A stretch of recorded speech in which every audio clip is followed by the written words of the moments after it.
Hello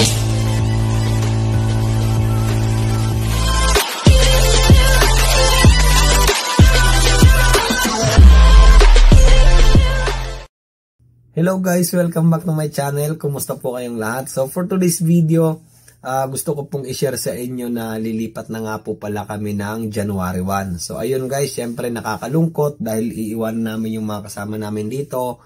And nasanay na ako sa lugar na to. Accessible sa lahat, malapit sa trabaho. Maganda tong lugar na to.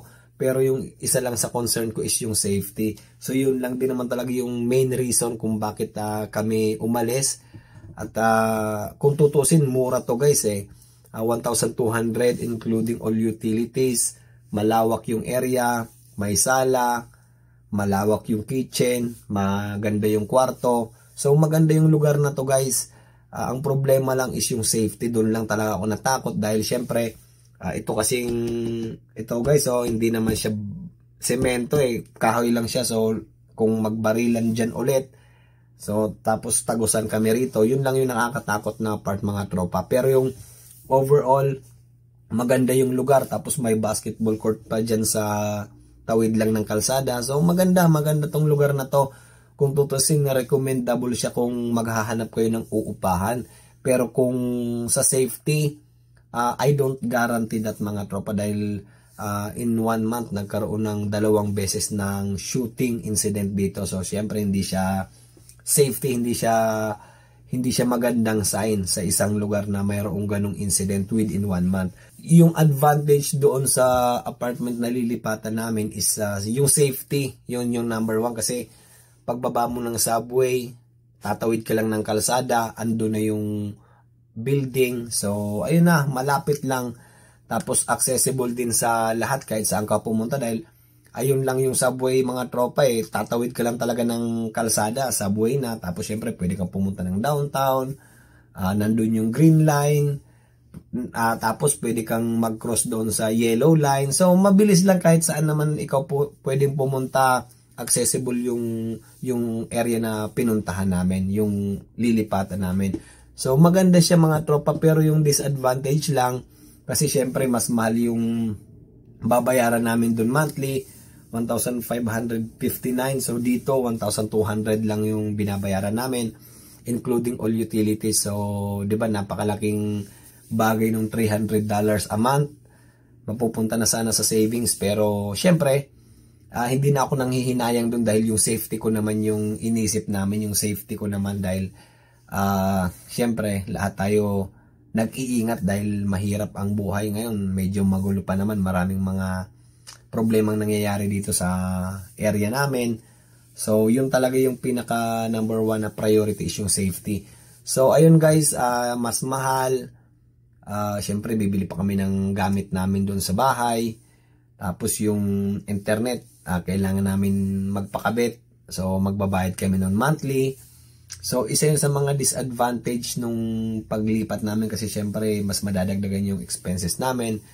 Pero ayos lang dahil part na ng buhay natin yung mga gastusin. So yun na lang yung isa sa mga iniisip ko para syempre kahit papaano maibsan naman yung natin, yung worry natin doon sa financial natin dahil number 1 yan, kailangan may savings talaga tayo dahil pagdating ng emergency dapat may pera tayo, may magagamit tayo. So ayan ang number 1 na isa sa mga priority natin, yung financial natin. Kailangan i-safety natin yan. So ayun guys, isa pa sa pinoproblema ko doon sa bagong apartment namin is yung grocery store. Medyo may kalayuan dahil nag-search ako sa malapit na grocery store na pwede kong mabilhan. So unfortunately, medyo malalayo talaga So babiyahe ako ng mga 30 minutes papunta doon sa grocery store. So medyo may kalayuan, pero sana makakita ako nung mas malapit na pwede kong mabilhan para kahit na mag-Uber na lang pa uwi, especially winter. So mahirap mag-commute, mag-bus dahil syempre maghihintay ka pa nung bus. Alam naman natin na pag winter, delay kadalasan na biyahe ng bus, kaya medyo mahirap pag kayong malayo yung pinagbibilhan mo tapos nagko-commute ka lang. So ayun yung isa sa disadvantage noon. Syempre panibagong simula, panibagong adjustment.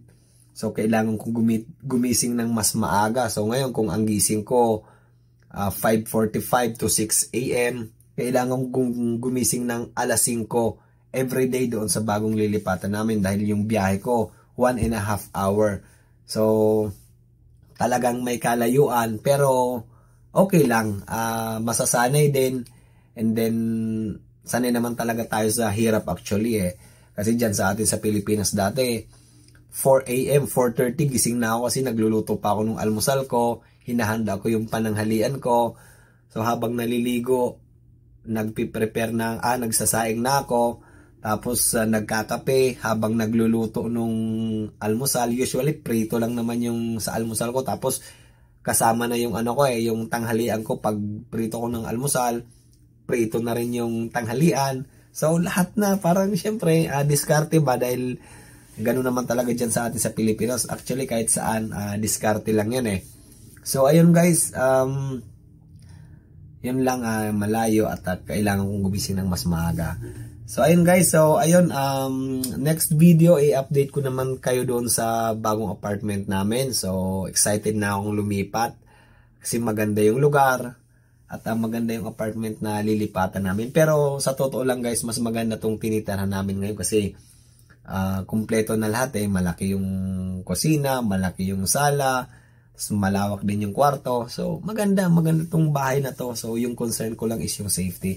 So ayun guys, maraming salamat nga pala sa bagong subscribers. At kung nakarating ka sa part ng video natin na ito ngayon mga tropa, gusto ko po kayong pasalamatan at kita-kits po tayo sa next video.